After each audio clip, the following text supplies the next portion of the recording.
کے رونے کے بجائے ہم اپنا محاسبہ کریں کہ یہ پریشانیاں، یہ دشواریاں ہمارے سامنے کیوں آ رہی ہیں. اس کی وجہ صرف اور صرف یہی ہوگی کہ یہ تاریخی جملہ بار بار کہا جاتا ہے کہ جو قومیں اپنی تاریخ کو بھلا دیتی ہیں وہ صفحہ ہستی سے خود کو مٹا دیتی ہیں. تو ہم نے اپنی تاریخ کو بھلا دیا. ہمارا نوجوان طبقہ، ہمارے گھروں کے جو نوجوان لڑکیاں بچیاں ہیں، ان کو اس بات کا علم اور اندازہ بھی نہیں ہے کہ ان کے بڑوں نے، ان کے آباء و اجداد نے اس ملک کی آزادی میں کیا کیا قربانیاں پیش کی ہیں.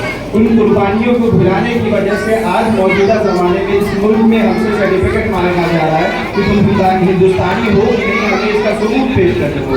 تو یہ کتنے افسوس کی بات ہے اور غور کرنے کا، فکر کرنے کا یہ مقام ہم سب کے لیے ہے. جس ملک کی آزادی کے لیے 5 لاکھ کے قریب مسلمانوں نے جام شہادت پی لیا اور اس کے بعد 70-75 سال گزرنے کے بعد آج ہم سے کہا جاتا ہے کہ اس ملک کے باشندے ہونے کا تم سرٹیفکیٹ پیش کرو. تو یہ کہیں نہ کہیں ہماری کمیاں ہیں، ہماری کوتاہیاں ہیں، اور اللہ نے جو نعمت ہمیں دی اس کی ناقدری کا یہ نتیجہ ہے کہ آج ہم سے سرٹیفکیٹ مانگا جا رہا ہے کہ تم اس ملک کے باشندے ہو کہ نہیں ہو. تو اس تاریخ کو یاد رکھیے. ابھی طلحہ صاحب نے، مفتی رسیم صاحب نے جو بات کیجیے اور سنجیدگی سے فکر کیجیے کہ ہم اپنے آنے والی نسلوں کو یہ تحفہ دے کے جا سکیں، یہ تاریخ بتا کے جا سکیں کہ کن کن قربانیوں کے ذریعے یہ ملک ہمیں ملا. ٹیپو سلطان کا وہ تاریخی جملہ یاد رکھیے گا جو انہوں نے کہا تھا جب انگریزوں نے انہیں گھیر لیا اور ان کی جان لینے کے درپے ہو گئے تو ان سے کہا گیا کہ معافی مانگیے، آپ کی جان آزاد کر دی جائے گی. تو انہوں نے وہ تاریخی جملہ کہا تھا کہ گیدڑ کی 100 سالہ زندگی شیر کی 1 سال کی زندگی اس سے کافی زیادہ بہتر ہے. اور وہ سارے واقعات جو جب گولی سے میدان میں کھڑے ہو کے جنگ آزادی کے مجاہدین کو بھون دیا گیا تو تاریخ کا جو پیشوا تھا، اس تحریک کا جو پیشوا تھا، اس نے کہا تھا کہ اگر کسی ایک کی بھی پیٹھ پر گولی لگی ہوگی انگریزوں کی تو میں اپنی تحریک کو بند کر دوں گا. یہ قربانیاں پیش کی مسلمانوں نے جس سے یہ ملک آزاد ہو. ہم اس سے بالکل انکار نہیں کرتے کہ غیروں نے پیش نہیں کیا، لیکن چونکہ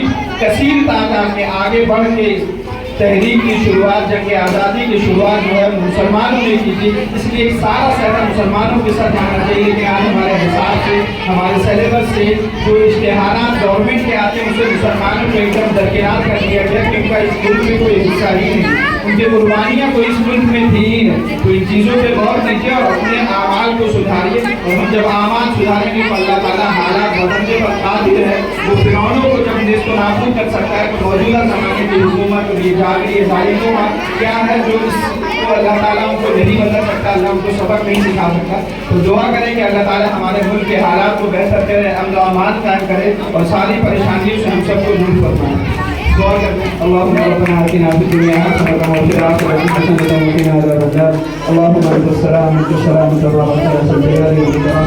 اے اللہ تو رحیم ہے، کریم ہے، عظیم ہے، ہم تیرے سوا کوئی عبادت کے لائق نہیں. اے اللہ ہم پریشان حال ہیں، اے اللہ ہم مصیبت چل رہا ہے. اے اللہ تو ہماری مدد کے لیے، اے اللہ تو ہماری مدد کے لیے فرشتوں کو بھیج دے میرے مالک. اے اللہ تو ہمارے حالات کو بہتر فرما دے میرے مالک. اے اللہ ہم تمام پریشانیوں میں تجھ سے طلب کرتے ہیں، اللہ تجھ سے دعا مانگتے ہیں میرے مالک. اے اللہ جو پریشانیوں کو دور کرتے ہیں، اللہ جو مریض ہیں اللہ کو شفا کاملہ عاجلہ نصیب کر میرے مالک. اے اللہ ہمارے حالات کو بہتر کر دے، اللہ ہمارے ملک کے حالات کو بہتر کر دے میرے مالک. اے اللہ یہ ملک سونے کی چڑیا ہوا کرتا تھا میرے مالک. اے اللہ اس کی رونق کو، اللہ اس کی بہاروں کو پھر سے لوٹا دے میرے مالک. اے اللہ جو دعا تیرے نبی نے مانگی وہی دعا ہم تجھ سے طلب کرتے ہیں. اے اللہ جن چیزوں سے پناہ مانگی ان تمام چیزوں سے ہم تیری پناہ چاہتے ہیں. ربنا تقبل منا انك انت السميع العليم وتب علينا انك انت التواب الرحيم. وصلى الله تعالى على خير خلق محمد وآله وصحبه اجمعين برحمتك يا ارحم الراحمين.